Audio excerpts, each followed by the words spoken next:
ನಮಸ್ತೆ ಎಜಿ ನ್ಯೂಸ್ಗೆ ಸ್ವಾಗತ. ಬೆಳಗಾವಿಯಲ್ಲಿ ಬಿಜೆಪಿ ಪ್ರಧಾನ ಕಾರ್ಯದರ್ಶಿ ಪಿ ರಾಜು ಹೊಸ ಬಾಂಬ್ ಸಿಡಿಸಿದ್ದಾರೆ. ಅವರು ಸಿಡಿಸಿದ ಬಾಂಬ್ ಚರ್ಚೆಯಾಸ್ಪದವಾಗಿದೆ. ಬೆಳಗಾವಿ ಜಿಲ್ಲೆಯ ಸಚಿವರಿಂದ ಭೂ ಕಬಳಿಕೆ ಆಗಿದೆ ಎಂದು ಪಿ ರಾಜು ಗಂಭೀರ ಆರೋಪ ಮಾಡಿದ್ದಾರೆ. ಬೆಳಗಾವಿ ಜಿಲ್ಲೆಯ ಸಚಿವರೊಬ್ಬರ ಭೂ ಕಬಳಿಕೆ ಮಾಡಿರುವ ದಾಖಲೆ ಸಂಗ್ರಹ ಮಾಡ್ತಾ ಇದ್ದೇವೆ. 70% ದಾಖಲೆ ಸಂಗ್ರಹವಾಗಿದೆ. ಪೂರ್ತಿ ದಾಖಲೆ ಸಿಕ್ಕ ಬಳಿಕವೇ ನಾನೇ ಆ ಸಚಿವರ ದಾಖಲೆ ಬಿಡುಗಡೆ ಮಾಡ್ತೀನಿ ಎಂದು ಪಿ ರಾಜು ಹೇಳಿದ್ದಾರೆ. 70% ದಾಖಲೆ ಸಿಕ್ಕಿವೆ. ಉಳಿದ ದಾಖಲೆಗಳು ಸಿಕ್ಕ ಬಳಿಕ ಅದನ್ನು ಸ್ವತಃ ನಾನೇ ಬಿಡುಗಡೆ ಮಾಡ್ತೀನಿ. ದಾಖಲೆ ಬಿಡುಗಡೆಯಾದ ಬಳಿಕ ಭೂ ಕಬಳಿಕೆ ಮಾಡಿರುವ ಸಚಿವರ ಹೆಸರು ಕೂಡ ನಿಮಗೆ ಗೊತ್ತಾಗುತ್ತೆ ಅಂತ ಪಿ ರಾಜು ಹೇಳಿಕೆ ಕೊಟ್ಟಿದ್ದಾರೆ. ಆರೋಪಗಳು ಇದ್ದಾಗ, ಲೋಕಾಯುಕ್ತದಲ್ಲಿ ಪ್ರಕರಣಗಳು ದಾಖಲೆ ಆಗಿದ್ದಾಗ ಎಸಿಬಿ ಅನ್ನುವಂತಹ ಒಂದು ಸಂಸ್ಥೆಯನ್ನ ಸ್ಥಾಪನೆ ಮಾಡೋದ್ರ ಮೂಲಕ ಲೋಕಾಯುಕ್ತವನ್ನ ಮೊಟಕುಗೊಳಿಸಿದ್ರು.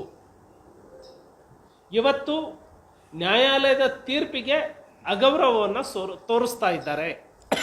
ಹಾಗಾಗಿ ಇವತ್ತು ಇಡೀ ನಾಡ ಹಬ್ಬ ದಸರಾದಲ್ಲಿ ಕಳಂಕಿತ ಮುಖ್ಯಮಂತ್ರಿಗಳು ಭಾಗವಹಿಸಿರುವಂಥದ್ದು ಪ್ರಜಾತಂತ್ರ ವ್ಯವಸ್ಥೆಗೆ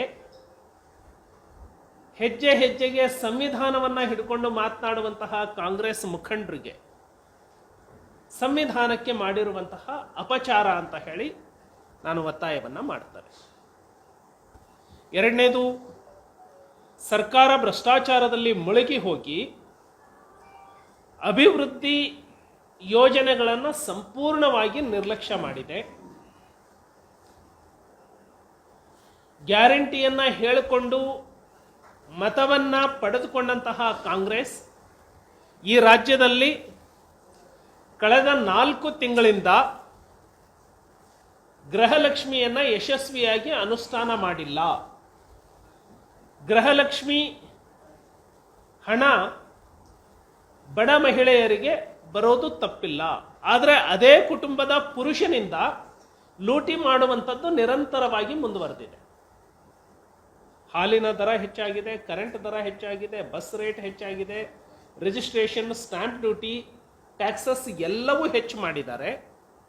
25,000ಕ್ಕೆ ಅಕ್ರಮ ಸಕ್ರಮದಲ್ಲಿ ಒಂದು ಟ್ರಾನ್ಸ್ಫಾರ್ಮರ್ನ ಕೂರಿಸ್ಕೊಳ್ತಾ ಇದ್ದಂತಹ ರೈತ ಇವತ್ತು ಒಂದು ಟ್ರಾನ್ಸ್ಫಾರ್ಮರ್ ಕೂರಿಸ್ಕೊಳ್ಬೇಕು ಅಂತ ಹೇಳಿದ್ರೆ 3 ಲಕ್ಷ ಖರ್ಚು ಮಾಡುವಂತಹ ಸ್ಥಿತಿಯನ್ನು ತಂದಿಟ್ಟಿದ್ದಾರೆ. ವಾಲ್ಮೀಕಿ ಹಗರಣದಲ್ಲಿ ನಾಗೇಂದ್ರ ಅವರು ಅಕ್ರಮವಾಗಿ ಈ ಹಣವನ್ನು ಚುನಾವಣೆಗೆ ಬಳಸಿಕೊಂಡಿದ್ದಾರೆ ಅಂತ ಹೇಳಿ ಇಡಿ ತನ್ನ ವರದಿಯಲ್ಲಿ ಹೇಳಿದೆ. ಹಾಗಾಗಿ ಪರಿಶಿಷ್ಟ ಪಂಗಡದವರ ಅಭಿವೃದ್ಧಿಗಾಗಿ ಮೀಸಲಿಟ್ಟಿರುವಂತಹ ಹಣ ರಾಯಚೂರು ಮತ್ತು ಬಳ್ಳಾರಿಗೆ ಬಳಕೆಯಾಗಿರುವುದರಿಂದ, ಅಂದರೆ ಬಳ್ಳಾರಿಯಲ್ಲಿ ಮಿನಿಸ್ಟರ್ ಇದ್ರು, ರಾಯಚೂರಿನಲ್ಲಿ ನಿಗಮದ ಅಧ್ಯಕ್ಷರಿದ್ರು. ಆ 2 ಲೋಕಸಭಾ ಕ್ಷೇತ್ರದ ಚುನಾವಣೆಯನ್ನ ಅಸಿಂಧುಗೊಳಿಸಬೇಕು ಅಂತ ಹೇಳಿ ಚುನಾವಣಾ ಆಯೋಗಕ್ಕೆ ನಾವು ಮನವಿಯನ್ನ ಸಲ್ಲಿಸ್ತಾ ಇದ್ದೇವೆ. ವಾಲ್ಮೀಕಿ ನಿಗಮದ ಅಧಿಕಾರಿಗಳಿಗೆ ವೇತನವನ್ನು ಕೊಡಲಿಕ್ಕೆ ಸರ್ಕಾರದ ಬಳಿ ಹಣ ಇಲ್ಲ. ಅಂದರೆ ಅಭಿವೃದ್ಧಿಯ ಪಥದಲ್ಲಿ ಇದ್ದಂತಹ ಕರ್ನಾಟಕವನ್ನ ಸಾಲದ ಸುಳಿಯಲ್ಲಿ ಸನ್ಮಾನ್ಯ ಸಿದ್ದರಾಮಯ್ಯನವರು ಸಿಲುಕಿಸ್ತಾ ಇದ್ದಾರೆ. ಸ್ವತಃ ಆರ್ಥಿಕ ತಜ್ಞ ಅಂತ ಹೇಳಿ ತಮ್ಮನ್ನ ತಾವು ಘೋಷಣೆ ಮಾಡಿಕೊಳ್ತಾ ಇದ್ದಂತಹ ಸಿದ್ದರಾಮಯ್ಯನವರು ವಿತ್ತೀಯ ನಿರ್ವಹಣೆ ಕಾಯ್ದೆಯನ್ನ, ಫಿಸ್ಕಲ್ ರೆಸ್ಪಾನ್ಸಿಬಿಲಿಟಿ ಆಕ್ಟ್ ಅನ್ನ ನಿರಂತರ 2 ಬಜೆಟ್ನಲ್ಲಿ ಉಲ್ಲಂಘನೆ ಮಾಡೋದ್ರ ಮೂಲಕ 2 ಬಜೆಟ್ನಲ್ಲಿ ರೆವಿನ್ಯೂ ಡೆಫಿಸಿಟ್ ಬಜೆಟ್ ಅನ್ನ ಮಂಡಿಸಿದ್ರು. ಕಳೆದ ಬಾರಿ ರೆವಿನ್ಯೂ ಡೆಫಿಸಿಟ್ 13,000 ಕೋಟಿ ಇದ್ರೆ ಈ ಸಾರಿಯ ರೆವಿನ್ಯೂ ಡೆಫಿಸಿಟ್ 25,000 ಕೋಟಿ ಆಗಿದೆ. ಇದೇ ರೀತಿಯಲ್ಲಿ ಮುಂದುವರೆದ್ರೆ ಮುಂದಿನ ವರ್ಷದ ರೆವಿನ್ಯೂ ಡೆಫಿಸಿಟ್ 50-55,000 ಕೋಟಿ ಹೋಗುತ್ತೆ. ಅದರ ಮುಂದಿನ ವರ್ಷಕ್ಕೆ 1 ಲಕ್ಷ ಕೋಟಿ ರೆವಿನ್ಯೂ ಡೆಫಿಸಿಟ್ ಆಗುತ್ತೆ. ರೆವಿನ್ಯೂ ಡೆಫಿಸಿಟ್ ಅಂತ ಹೇಳಿದ್ರೆ ಊಟ ಮಾಡೋದಕ್ಕೆ ಸಾಲ ಮಾಡಿದ ರೀತಿ. ಸರ್ಕಾರದ ಸಂಬಳವನ್ನು ಕೊಡಲಿಕ್ಕೆ ಸಾಲದ ಮರುಪಾವತಿಯನ್ನು ಮಾಡಲಿಕ್ಕೆ ಹೊಸ ಸಾಲವನ್ನು ಮಾಡಿದರೆ ಆ ರಾಜ್ಯ ಸಾಲದ ಸುಳಿಯಲ್ಲಿ ಸಿಲುಕೊಂಡಂತೆ. ಹಾಗಾಗಿ ಆರ್ಥಿಕವಾಗಿ ಸದೃಢವಾಗಿದ್ದಂತಹ ಕರ್ನಾಟಕವನ್ನು ಸಾಲದ ಸುಳಿಗೆ ಸಿಲುಕಿಸುವಂತಹ ಮಟ್ಟಕ್ಕೆ, ಅತ್ಯಂತ ದಯನೀಯ ಸ್ಥಿತಿಗೆ ಈ ಕರ್ನಾಟಕವನ್ನು ತಂದು ನಿಲ್ಲಿಸಿದ ಅಪಕೀರ್ತಿ ಈ ಸರ್ಕಾರಕ್ಕೆ ಸಲ್ಲತ್ತೆ. ಹಾಗಾಗಿ ಅಭಿವೃದ್ಧಿ ಶೂನ್ಯ, ಭ್ರಷ್ಟಾಚಾರದಲ್ಲಿ ಸಂಪೂರ್ಣವಾಗಿ ಮುಳುಗಿರುವಂತಹ ಸರ್ಕಾರ, ಎಲ್ಲ ಸಚಿವರು ಬಹುತೇಕ ಒಂದಲ್ಲ ಒಂದು ಭ್ರಷ್ಟಾಚಾರದಲ್ಲಿ ಮುಳುಗಿರುವಂಥದ್ದು ಕಾಣ್ತಾ ಇದೆ.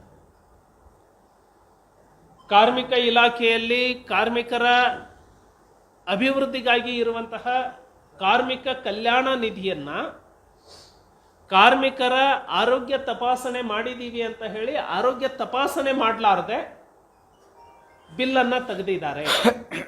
ಈ ಆರೋಪ ಸಂತೋಷ್ ಲಾಡ್ ಅವರ ಮೇಲಿದೆ. KIDBಯಲ್ಲಿ ಪ್ಲಾಟ್ಗಳನ್ನು ಹಂಚೋದಕ್ಕೆ ಮುಂಚೆನೆ ಕೋಟಿಗಟ್ಟಲೆ ಹಣವನ್ನು ಚುನಾವಣೆ ಸಂದರ್ಭದಲ್ಲಿ ಬಳಸ್ಕೊಂಡಿದ್ದಾರೆ ಅಂತ ಹೇಳಿ ಆರೋಪ MB ಪಾಟೀಲ್ರ ಮೇಲೆ ಇದೆ. ಅಕ್ರಮವಾದಂತಹ ಭೂ ಕಬಳಿಕೆಯನ್ನು ಬೆಳಗಾವಿಯ ಪ್ರಭಾವಿ ಸಚಿವರು ಒಬ್ಬರು ಮಾಡಿದ್ದಾರೆ ಅನ್ನುವಂತಹ ಮಾಹಿತಿ ಬರ್ತಾ ಇದೆ. ಪೇಪರ್ ಕಲೆಕ್ಟ್ ಮಾಡ್ತಾ ಇದ್ದೀವಿ. ಕೆಲವೇ ದಿನಗಳಲ್ಲಿ ಭೂ ಕಬಳಿಕೆಯನ್ನು ಮಾಡಿರುವಂತಹ ಬೆಳಗಾವಿಯ ಸಚಿವರು ಬೆಳಕಿಗೆ ಬರೋರಿದ್ದಾರೆ. ಹಾಲಿ ಸಚಿವರಲ್ಲಿ ಒಬ್ಬರು ಅಕ್ರಮವಾಗಿ ಭೂ ಕಬಳಿಕೆಯನ್ನು ಮಾಡಿದ್ದಾರೆ ಅನ್ನುವಂತಹ ಮಾಹಿತಿ ನಮಗೆ ಲಭ್ಯ ಆಗಿದೆ. ಪತ್ರಿಕೆಗಳು ಕಲೆಕ್ಟ್ ಆಗ್ತಾ ಇದ್ದಾವೆ. ಸ್ವಲ್ಪ ದಿನದಲ್ಲೇ ಅದನ್ನು ಬಹಿರಂಗಪಡಿಸ್ತಾ ಇದ್ದೇವೆ. ಹಾಗಾಗಿ ಎಲ್ಲ ಸಚಿವರು, ಎಲ್ಲ ಇಲಾಖೆ ಒಂದಲ್ಲ ಒಂದು ಹಗರಣದಲ್ಲಿ ತುಂಬಿ ತುಳುಕ್ತಾ ಇದೆ. ರಾಜ್ಯದ ರೈತರು, ಮಹಿಳೆಯರು, ದಲಿತರು, ಯುವಕರು ಇವರನ್ನು ಸಂಪೂರ್ಣವಾಗಿ ಈ ಸರ್ಕಾರ ನಿರ್ಲಕ್ಷ್ಯ ಮಾಡಿದೆ. ಹಾಗಾಗಿ ತಕ್ಷಣಕ್ಕೆ ಈ ಸರ್ಕಾರ ತೊಲಗಬೇಕು ಅಂತ ಹೇಳಿ ಇಡೀ ರಾಜ್ಯದ ಜನ ಅದನ್ನು ಬಯಸ್ತಾ ಇದ್ದಾರೆ. ಭಾರತೀಯ ಜನತಾ ಪಕ್ಷ ಕೂಡ ಆರೋಪಿತ ಕಳಂಕಿತ ಮುಖ್ಯಮಂತ್ರಿ ಈ ರಾಜ್ಯದಲ್ಲಿ ಮುಂದುವರಿಬಾರದು ಅನ್ನುವಂತಹ ಹೋರಾಟವನ್ನು ತೀವ್ರವಾಗಿ ಕೈಗೆತ್ತಿಕೊಳ್ಳುತ್ತೆ.